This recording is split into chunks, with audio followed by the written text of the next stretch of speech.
Hi everyone, I'm Chyill and welcome back to another Battlerite discussion video. Today we'll be talking about the patch 1.6 patch notes, and this brings us season 2, so that means the end of season 1 as well, and so I hope everyone has managed to achieve the rank that they wanted to achieve and all that.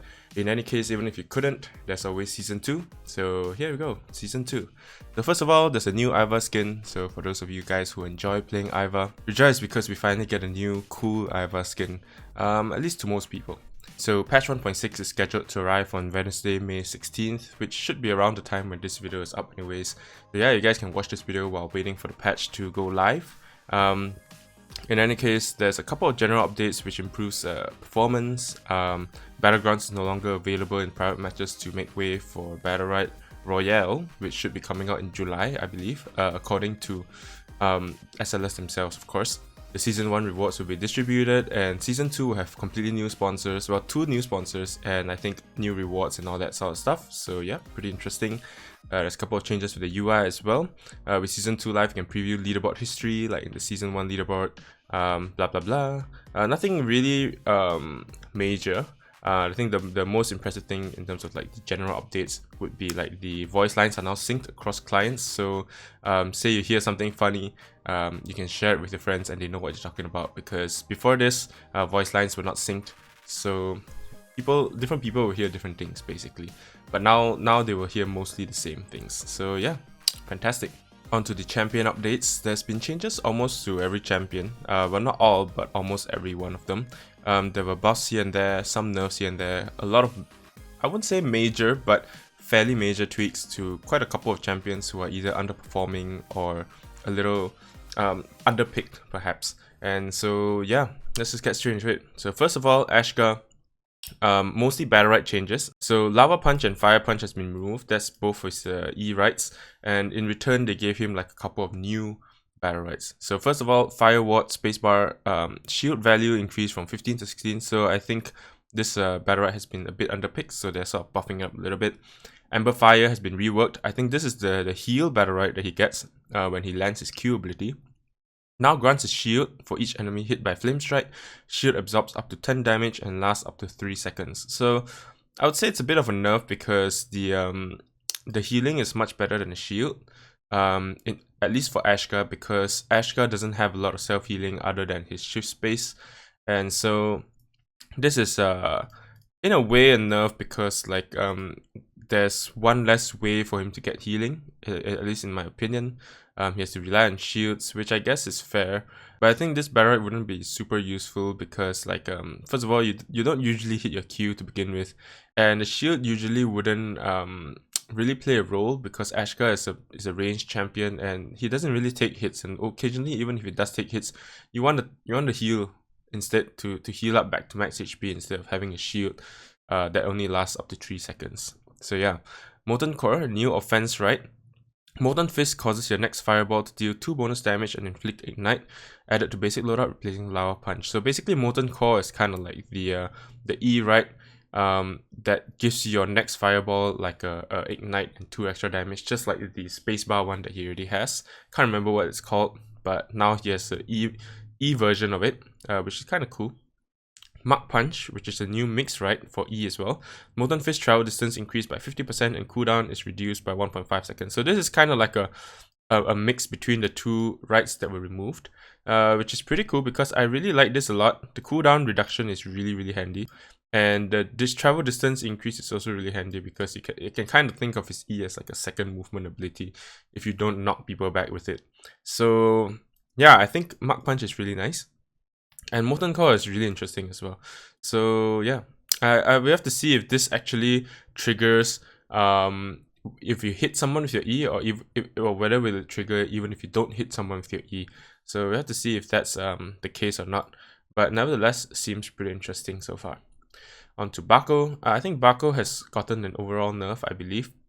His Axe and Shield Battlerite has been removed, which lets him get a shorter cooldown on his Bulwark, which was pretty strong, I suppose, and makes it a lot harder to predict when Bakko has his shield or not. The Red Axe on the Mouse 2 Battlerite, healing per charge reduced from 2 to 1, added to basic load. So basically just a nerf to his Mouse 2 healing, I suppose, because a lot of people pick it. On to Howling Axis, the cooldown reduction increased from 1.5 seconds to 1.75 seconds, so a little bit of a buff to one of the more underpicked Battlerites. Heroic Leap now grants 1 weapon charge per target hit instead of 3 bonus damage, which I think is pretty good because like these weapon charges probably amount to more damage if you can hit multiple targets, and it also relies on you hitting your next mouse too, which I think is quite interesting, I suppose. Shield Bash for skill ability, weaken factor reduced from 50% to 40%. I think this is warranted considering how popularly picked this Battlerite is. The weaken debuff is actually a really strong debuff, and I think it seems like they are mostly reducing all the weaken factors of all like across the board from 50% to 40% at this point, which is quite fair for all the champions with weakened debuffs, I guess. You wouldn't want some of them to be doing 50%, some to be 40%, and I guess there's also consistency there. So yeah. Hold the Line is a new support Battlerite for this Q ability, and what it does is blocking an attack with Bulwark grants a shield to the nearby ally with the least health, and the shield absorbs up to 18 damage for 3 seconds. This is quite interesting. I'm not sure if it's really like a top tier Battlerite, but it gives Bakko a little bit more team oriented Battlerites where he can support his team with a shield and so on, considering he is like a sort of frontline defensive tank. Onto Dizzying Dash, snare factor increased from 15% to 20%, so just a bit of minor buff once again to a Battlerite that are not as picked often. Onto Croak, just a bit of minor changes. Overall I think it's a buff, but basically he's got an EX Mouse 2, that's the speed which gives the blind, nerfed a little bit. The blind duration has been reduced from 4 seconds to 3 seconds, and Noxious Lunge, that is E ability, cast time has been reduced from 0.15 seconds to 0.1 second, and the damage increased from 12 to 14. So this is pretty key considering that his E ability is usually his escape ability, and sometimes if Croak doesn't get it off fast enough, he gets stuck or he gets cancelled by a stun, and then it's left on cooldown, and Croak gets punished a lot for it. And so this is a bit of a buff as well to his like op control, considering that a lot of Croaks finish off the op with an E, so the slight buff to the damage also helps a lot in that respect, I suppose. The EX Mouse 2 nerf is, while it is a big nerf in terms, it's like 25% nerf to its duration, I think it's okay as well, considering that 3 seconds is already quite long, and you don't always have the energy to use Croak's EX Mouse 2, right? You're gonna use his E almost on cooldown all the time, you know. But the EX Mouse 2 is more of a utility thing, and so yeah, overall I think it's a buff, at least a minor one. Onto Destiny. Destiny has been tweaked quite a bit. They want to make sure that she has a role, considering how unpopular she is recently in most games. So her Battlerites has been changed quite a bit. Her Dispatch Battlerite, that is the one that lets her jump, now she returns into the magnetic orb form for the remaining duration after jumping. If it is available, her attack charge is spent in the recast. So essentially this Battlerite just means that Destiny has a little bit more mobility, a little bit more survivability with this Battlerite, and you no longer end the magnetic orb duration after jumping, which is I think quite nice. A little bit of a quality of life change basically. On to Energy Conversion, increase base shield from 12 to 14, so just make her a little bit more tankier if she takes Battlerite after using her Q. Lasting Plasma has been removed, that's the E Battlerite which makes her wall thing last longer, and I think reduce the cooldown as well, but now she gets Plasma Accelerator instead, which is a new mix, right? This one is really interesting, by the way. Accelerates allied projectile speeds up to 200% as they pass through Plasma Wall. Your projectiles deal 2 bonus damage when accelerated. So from what I can tell, this makes your mouse 1 attacks deal 18 damage if you shoot through your E, and your projectiles also move a lot faster, of course. But I think this one probably benefits most to allies with really strong range attacks. Like, so if you think like Ruh Kaan shooting a mouse 2 through your E, or like Jumong shooting his mouse 2 through your E, those will be a lot harder to avoid, a lot harder to sort of reactively counter to, which I think will be quite interesting. I'm not sure if it'll open up like a sort of range meta, perhaps, you know, if you have Poloma, Destiny, and another range, for example. Considering, you know, this Battlerite would be pretty useful to like accelerate all your range attacks through it. You know, imagine a wolf that's flying to you at like 200% speed, you know, a Poloma wolf, or like a Jumong arrow that's like super fast. It's because it says allied projectile, right? So I suppose even Jumong's out could be accelerated by this. So yeah, a lot of interesting scenarios. We have to test it out when this patch does go live. But yeah, definitely makes Destiny a little bit more interesting, because I think I like all these Battlerites which sort of do something to your attack as you shoot through the little plasma wall, because like it rewards good positioning, it rewards good placement of the E abilities and all that. So yeah, we'll have to wait and see how strong this would be, or if it would be useful even at all. And so yeah, expansion pack, that's her R Battlerite, no longer increases Fading Snare duration, but instead replaces Fading Snare with a root that lasts 1 second. I think this is pretty cool. Root is definitely more useful than a Fading Snare. But before this, the Fading Snare was 2 seconds, which was which pretty much means that the melee enemies that you do slow or snare would find it very hard to catch up to you. Root could be okay as well, but I think it's an overall buff to the Battlerite, which I think is very welcome at this point for Destiny. For Ezmo, the biggest change I would say is on the ultimate Battlerite. The damage bonus has been moved to the leashing instead of the extra 10 bonus damage upon explosion. So there'll be 10 bonus damage over the pool, which I'm not sure if it affects the orb or not. They said that they wanted to reduce Ezmo's ability to one-shot the orb with the ultimate, basically. So if this doesn't do damage to the orb, that means it still does only 50 damage to the orb. But the nice thing about this is that when you use it on heroes or champions, you will do at least some damage instead of completely whiffing it if people jump out of it and stuff like that.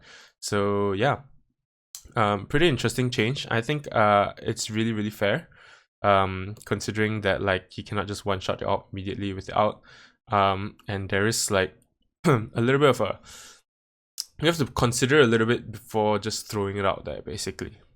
And also the E ability has been changed. The damage has been increased from 8 to 10, but the cast time has been increased as well from 0.9 seconds to 1 second. So I think the cast time increase is quite fair, considering that it is an AoE ability, so it doesn't proc counters. There's a root involved, you know, you can root people with it. And if you take the weakened Battlerite, it is like, you know, really strong, considering that the enemy that is rooted is pretty much crippled for a couple of seconds. The damage increase is kind of cool. They sort of wanted this to be like a combo, basically. You know, you use your E, you use your ult, and you can take the orb that way. You know, 10 damage plus 50 damage equals 60 damage.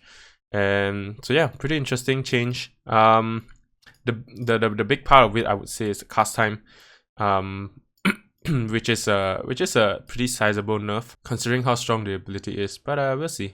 I think Ezmo is still alright, considering that like even though the ultimate Battlerite is a little bit weaker on the orbs, it is a little stronger on the enemies at least. So yeah, on to Freya. They sort of wanted to reduce her shield generation a little bit, and so for that reason, her electric shield, now additional shield value gained per new target hitting electric shield, that is a counter, reduced from 18 to 18, 15, and 12. So if people hit it multiple times, or like multiple enemies hit it, you will gain less shields as compared to before. Likewise with a lightning rod Battlerite, once again, if you hit multiple enemies, you're only gonna get 8 plus 7 plus 6 health shield instead of just 8 plus 8 and plus 8 and so on. Furthermore, her EXE has been changed so that instead of having the EXE ability as just an easy way of applying static to the enemy, they want to encourage people to use it as more of a damage ability as well. And so the bonus damage against targets with static has been increased from 6 to 8, which is quite interesting. I honestly don't think that it's gonna change the use of this EXE much, considering that it does take energy, and so most people still use it as like an easy way of inflicting static, followed by a mouse 2 for the in-cap. But nevertheless, it is still a minor buff, so it kind of balances out. I think overall it's a nerf to Freya, but at least they buff up other aspects of her kit. Onto Iva, her EMP Battlerite now also removes negative effects from nearby allies, which is pretty cool. Can think of it as like a clarity potion from Lucie if you hit an enemy who happen to have one of your allies near him. So that is pretty cool. One of the major uses for this EMP Battlerite I can tell would be to use it on Freya, for example. Using your EMP E on Freya removes all of Freya's shields, and if Freya happens to be near one of your allies, and she recently attacked them with static or something, it also removes the static. So it's a big counter to Freya, for example. Onto Jade, the Shadow Shot Battlerite has been changed a little bit. The healing has been increased from 8 to 12, so just buffing up this healing Battlerite for the mouse too. I mean, considering how hard is it to fully cast and land a mouse 2 for Jade, this is quite nice to see. Out Battlerite, don't think it's even picked that much, to be honest. Has been buffed a little bit. Now grants +2 damage per shot, making it 30 per shot, both to direct damage and area damage. So actually it makes it so that deals 30 direct damage and 18 area damage, which is pretty interesting. And the snare duration has been increased from 1.5 seconds to 2 seconds. This is interesting because Jades don't usually pick up this Battlerite. I suppose low level Jades might pick it up, considering that like a lot of beginners sort of try to pick up these ultimate Varesh. Whoa, this is just gonna make my ultimate stronger. Why wouldn't I pick this, right? But I think in like middle to higher levels, I think this change wouldn't really affect much. No one really picks this Battlerite. So yeah. And the biggest factor to that is that Jade uses her EX abilities a lot. You know, all of her EX abilities and her R abilities are all really good. So generally you wouldn't really have a chance to use her ultimate that much. And so yeah. On to Jamila. Jamila has gotten a lot of interesting changes. She being, of course, pretty underpowered generally, means that she's gotten quite a lot of love in this patch. The EX mouse 2 now bounces to the target in range with the lowest HP that can be healed, so no longer just heals the nearest ally, and it has a bit of a smart targeting basically. The immaterial duration for Q increased from 0.5 seconds to 0.75 seconds, so a little bit of a buff to her survivability and quality of life. Deadly Blow has an R ability, cast time reduced from 0.7 seconds to 0.6 seconds, so yet again another cast time reduction. So before I think it started off at 0.8 seconds and now it's down to 0.6 seconds, and this is fantastic because the R ability is like really telegraphed, you know. People have plenty of time to react to it, and so yeah, this is a lovely change. Her Battlerites, the roundhouse kick has been removed because it is really awkward to use, so I think I approve of this. Quick Strike has been reworked, so now Elusive Strike can now be recast to perform a short dash, dealing 10 damage and inflicting lesser phantom debuff, dealing 16 damage after 2 seconds. So this is pretty interesting. This is actually quite a lot of damage, honestly. That's 10 damage plus another 16 damage, which is a total of 26 damage. Of course, you can sort of iframe the 16 damage. Yeah, giving her a bit of damage. Not sure if she needs more damage, but we'll see. Should be interesting. And we have to wait and see how effective this is.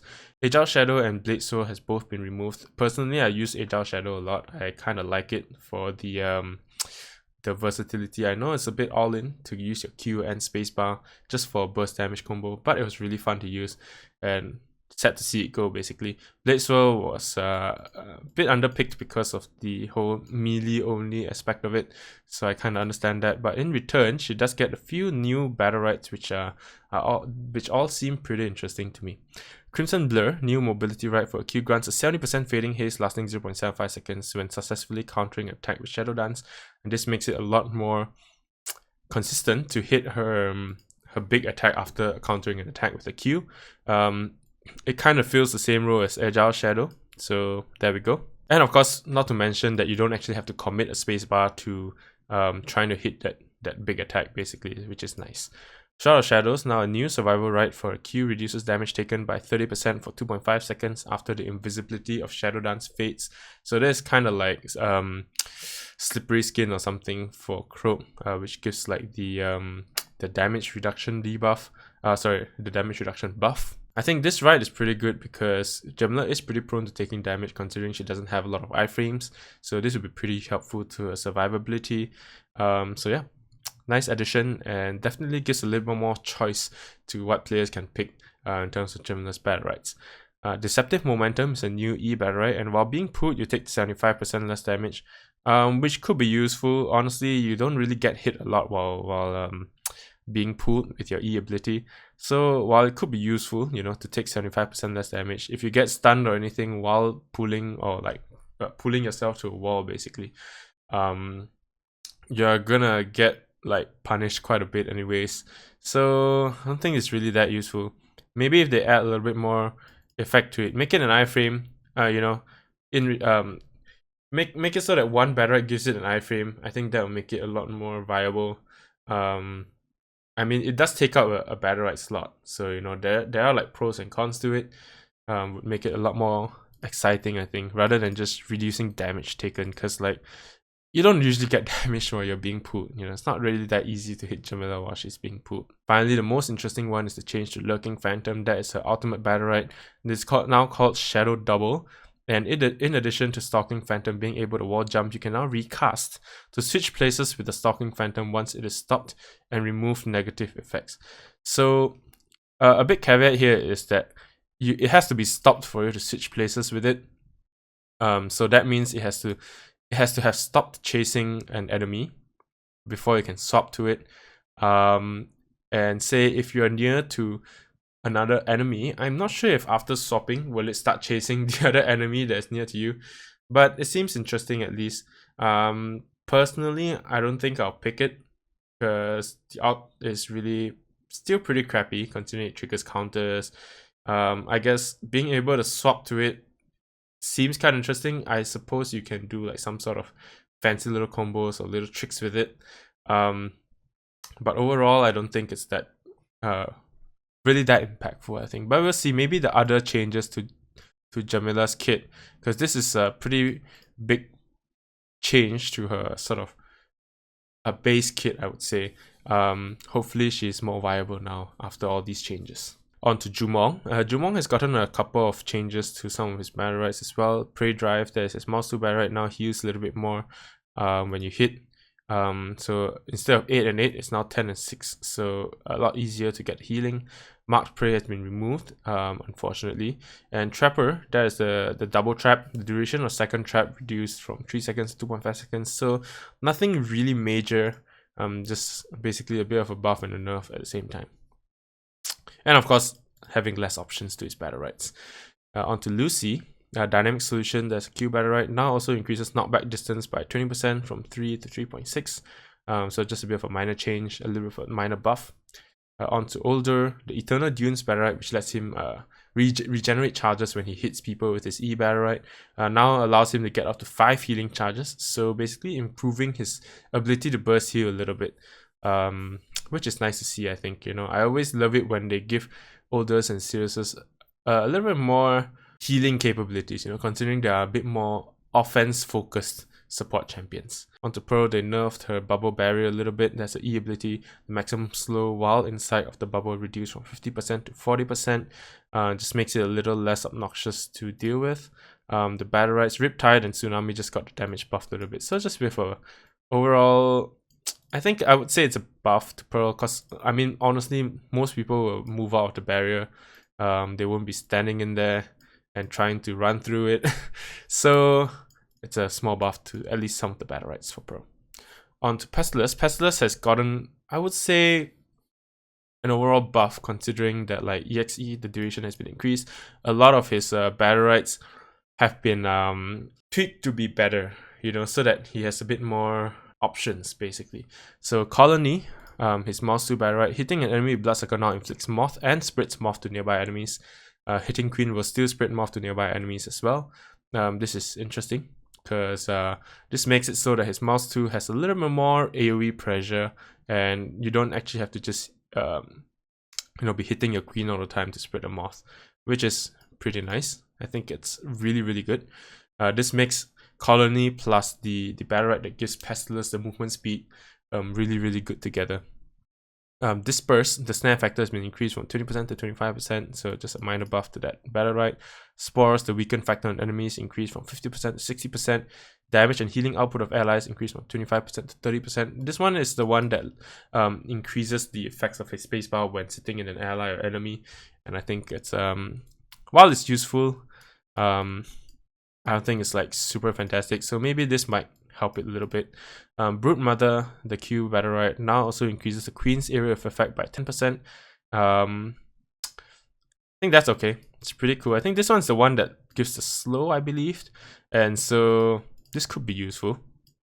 But I think the ability to move your Q and have a big shield on the Q ability is still too strong to pass off. So this buff might not be good enough, I think, to warrant picking as opposed to the other two Battlerites that were already picked all the time. Sacrifice, snare factor increases by 5% for each additional tick an enemy stays in the Queen's area. And so this one has been changed from offense to control. Once again, just a buff to a Battlerite that are less commonly picked. Hive Mind, Battlerite changed from mixed to utility, so nothing much there. So they're sort of trying to buff these two up to like sort of contest with the other two, but I think the buffs to these two Battlerites are still not big enough to compare, like to compete against the two Battlerites that are currently picked, I believe. And finally, Heart of the Swarm is a new mix right for its R ability. Swarm sends out lesser morph projectiles dealing 5 damage or healing for 3 to nearby enemies and allies when destroyed. Cooldown is reduced by 3 seconds, inflicts morph, and heals self for 1 health. This is really nice to see because Pestilus, his R ability is really useful to keeping his team alive, and I think this is really good to have as sort of like just some additional support, a bit of damage, a bit of healing, which I think is really nice to see. On to Poloma. Battlerite has been buffed quite a bit as well. Dark Souls, the Rage's bonus has been increased from 20% to 30%. Soul Theft, the mouse to Battlerite, damage and healing increased from 8 to 10. Now also inflicts a 1 second fading snare. So this one is the Battlerite that lets her deal damage or healing when allies or herself move through people with her mouse too. The snare is interesting because you can use this like in sort of a offensive way, I guess, with your ally. But overall, I think these two Battlerites aren't really that picked most of the time anyways. So probably hard to justify picking still, considering that her other Battlerites really just offer a lot more. Ghostly Strike, damage increased from 6 to 8. So this makes her spacebar really painful. And Spirit Walker to the fix. Okay, this doesn't really matter. So overall for Poloma, I think really there's nothing much unless suddenly these Battlerites are picked quite often. But I don't think it's Polomas are going to change the Battlerite picks that much, considering that these Battlerites don't really offer as much utility, and I feel like they're still a bit lacking in terms of what they offer compared to all the other Battlerites that Poloma currently pick. Onto Raigon. Acrobatics now also reduces cooldown by 1 second. The Soaring Speed barrier has been removed. This is the one that gives the haste. Perilous Height now also inflicts a 1.2 second fading snare to enemies dealt area damage. And he also gets a new E-Battlerite called Seismic Retribution. Seismic Shock hits reduce the cooldown of Retribution by 1.5 seconds and grants 2 weapon charges. So this seems interesting. So Retribution is, I believe, his mouse 2 ability, and so using his E ability now makes his right click sort of recharge faster, which is kind of interesting. We do have to test it out and see how useful these changes are, I believe. On to Rook. Rook basically got a nerf because, I mean, the previous patch, Rook got buffed quite a bit. They wanted to improve his performance in organized play, which it did. And so now they're sort of toning him down a little bit, at least for general matchmaking games. So his Eat has got the healing nerfed a little bit from 24 to 20. His Crushing Blow, that is his mouse 2 ability, has got a stun now baseline. So he's got a free Battlerite slot now to use for something else. But having said that, the damage has been reduced a little bit, and the stun duration, of course, has been reduced as well, considering that it's a baseline thing now. Rush, that is a spacebar ability, stun duration reduced slightly, damage reduced from 16 to 28 to 14 to 26. And Smack, that is his R ability, the cast time has been increased from 0.3 seconds to 0.35 seconds. Pretty minor nerf, but I think still significant enough, I think. It makes it a little harder for Rook to just in-cap people, basically. Some of his Battlerite has been changed as well. Endurance, hitting an enemy further reduces cooldown by 2 seconds. So this this actually makes it so that you want to hit your enemies instead of missing it all the time. And basically just gives him a lot more space bars, which I think makes it a pretty valuable pick now. Raging Bull now reduces cast time and cooldown of Rush by 50% instead of 60%. And they fixed the issue where casting Rush when Berserk ended would result in Rush having to cooldown. So this one, this was the issue before, and so finally it's been fixed. Because sometimes it shows that it's off cooldown, like the ability can be used and stuff, but when you try to press on it, it doesn't work because of this bug. So I'm glad that it's finally fixed. So yeah, overall, actually, considering like the nerfs to all of this his base abilities. I'm quite liking the buffs to his Battlerites and stuff for Rook, considering that he has one extra Battlerite slot now, and endurance is pretty good. Raging Bull is also still pretty good. So yeah, it's pretty interesting. I don't think these changes are gonna reduce the occurrence of Rook in the current solo queue and all that, but it's still welcome to at least see his damage output reduced slightly. At least as far as I'm concerned. On to Ruh Kaan. Ruh Kaan has been buffed a little bit in terms of his ultimate. His ultimate right-click ability, the pull distance has been increased, and the knockback duration has been increased as well, which is fantastic. Because Ruh Kaan is like, even though he turns into this ultimate form and he's like supposed to be really, really strong, he was still pretty easy to run away from and all that. So these are some nice welcome changes. Death Grip, his Battlerite, cooldown reduction increased from 1 second to 1.5 second, and he gets a new R Battlerite, and Inflicting Curse with Nether Void fully charges your weapon, so making it giving him basically a little bit more options with his R ability, instead of just using it as like an iframe to get out. This makes it so that you can use it for offense purposes as well, which is interesting to say the least. But yeah, I'm not sure this is enough to sort of change the current popular playstyle for Ruh Kaan, but we'll have to see, because this one does seem kind of interesting. On to Sirius. Sirius gets kind of a similar treatment to Oldur as well. They're sort of helping him with the healing aspect of it. So like, for example, Moonlight, his E Battlerite Sunbath buff removed, now allows Sirius to get up to 5 healing charges by hitting enemies. Each target petrified uses 2 sunlight charges, and bonus healing charges will not regenerate. So basically, if he hits his E abilities, he'll get more charges, and he can basically just deal with burst damage a little bit better with this Battlerite. Sunscreen shield duration increased from 2.5 seconds to 3 seconds. Moonstone cooldown reduction increased from 1 second to 2 seconds. So just general buffs to Battlerites that are less oftenly picked for Sirius. Of course, Daybreak post-wait time on reappearance reduced from 0.2 seconds to 0.1 seconds. So you can basically do things faster if you pick this Daybreak Battlerite after you come out of your counter. On to Taya. Taya's mouse 2 damage reduction per hit increased from 25% to 35%. So when it comes to dealing AoE damage, it's a little less painful for the enemy team. For a Battlerite throwing technique, the bonus range has been reduced from 15% to 10% because they feel that having this Battlerite makes Taya like her long range potential is super strong. This mouse 2 is deals a lot of damage, and so this makes it a bit harder for Taya to just catch people off guard from really far away. Yeah, which is nice, I think.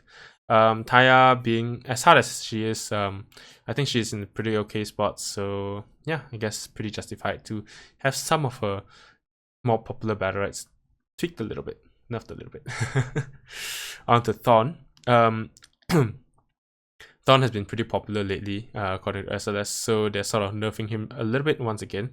Spacebar energy gain reduced from 7% to 6%, and the Evil Clutch, that is a Q ability, range reduced from 10 to 9, so that Thorn has to be a little less safe when he tries to pull people in or pull the orb in. So basically making him a little less survivable, I suppose. In terms of his Battlerites, Hamstring Briar's slow factor increased from 20% to 25%. Impaling Roots has been nerfed a little bit, 10 damage to 8 damage.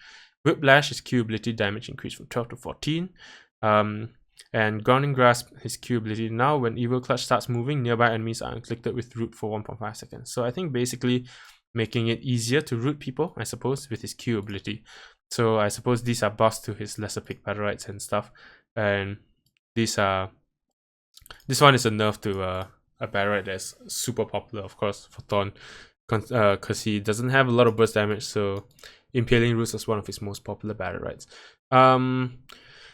Personally, I don't know if this is going to affect his pick rate much, considering that his Q ability is still a really strong ability, considering it's an AoE pool which doesn't trigger counters.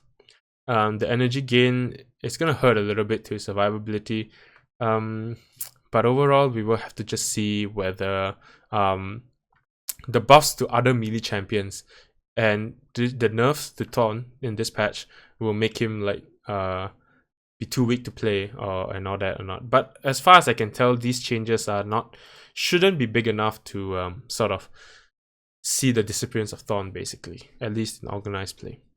On to Ulric. The EX space travel time has been increased from 0.4 seconds to 0.45 seconds, which is a bit of a nerf there. The Lightspeed Battlerite is really interesting because now absorbing attacks with Radiant Shield increases movement speed by 25%, 45%, 60%. 60% is a lot, by the way. So giving it a buff, making him able to move really fast. This might be interesting actually, considering that Ulric doesn't have a lot of must-pick Battlerites. This could be interesting to see being played. Light's Embrace healing increased from 10 to 12, and the Halo, the E Battlerite shield value reduced from 14 to 12. This is okay, I think, because it's a pretty strong Battlerite. And this one, of course, as well. I don't think this is picked often because it's kind of iffy and awkward to use. But yeah, Light Speed seems interesting. Overall, just very minor changes to Ulric.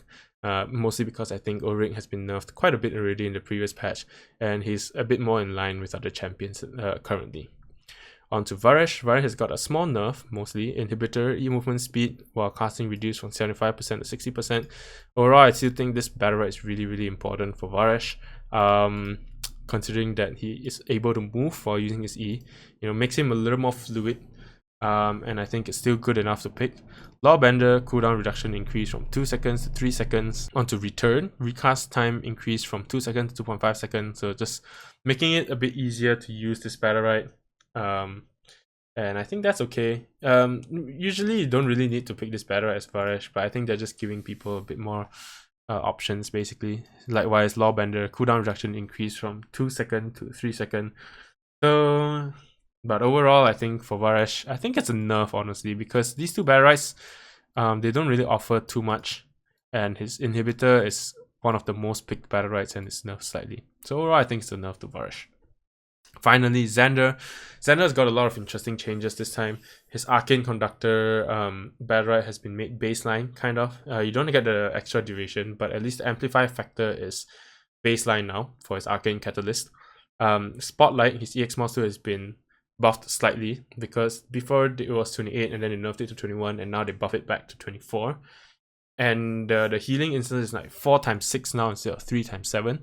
So makes it heal more and over a longer period of time, I suppose, which is quite welcome. This is really nice to see.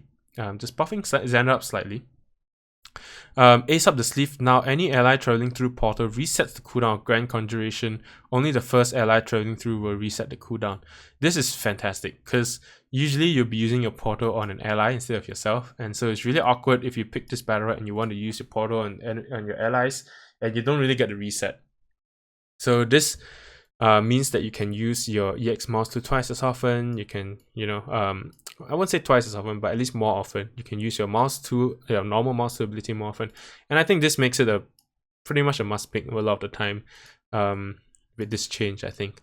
Because your mouse tool is a big ability for Zander. It's one of your big burst healing abilities. Also, you want your big burst damage ability. So having it up more often is really useful to have. And I think this Battlerite is really, really attractive. Considering now that Arcane Conductor has been removed, you can pick up Ace up the sleeve. Awestruck is a new mouse 2 Battlerite. Grand Conjuration inflicts a 1.5 second fading snare, which is interesting as well. This one actually makes it so that you're a bit more offensive, a bit more control-y. I'm not sure if it's gonna be really super useful, but it gives you a bit more options. Transformation Sickness has been removed. Led Astray Arcane Catalyst is now applied when sheep form ends, which I think kind of defeats the purpose, and I don't think I'll pick this anymore. Because you kind of want to use the Arcane Catalyst when the enemies are still sheep, right? After they're no longer in sheep form, they can sort of jump away and all that. So I don't think this is going to be as useful anymore. But I'm really liking this new Battlerite called the Big Stage, and it basically increases the E abilities radius by 10% and reduces the cooldown by 1 second. So giving you, making it easier to hit your E and making it so that you can cast it more often, which I'm really liking. I'm really excited to play Zander after all these changes, especially because of the Ace up the sleeve change. And so yeah, definitely Very, very interesting. So that was all the changes to all the champions in this patch, and of course my thoughts on all the changes as well. Let me know what are your thoughts on all these changes. What do you think of all the buffs, the nerfs, the tweaks, and all that? Do you think Jamila will finally be viable? Is Zander too strong now with all these changes? I mean, he was nerfed quite a bit in the previous patch, but these buffs make him a lot more interesting to play, to say the least. Personally, I'm the most excited for Zander in this current patch, and perhaps a bit of Jamila as well. But we'll have to see, like, of course, how well each champion does, whether in solo queue or whether in organized play, considering that BPL is currently ongoing. So yeah, let me know what your thoughts are down below as well. I'd love to talk to you guys about it, discuss with you guys about it, hear your thoughts and all that. So yeah, my Ulric guide is still on the way. I'm sorry it's taking so long. I've been really busy like the past 1.5 months or so. And yeah, try my best to get it out in time, or within the next 1-2 weeks, hopefully. I really hope I can do it in time. But in any case, hope you guys enjoyed this video. Enjoy the patch. Season 2 is here. Good luck climbing. And yeah, until next time, hope you guys have a great day. Keep gaming, stay chill, and I'll see you guys in the next one. Bye bye.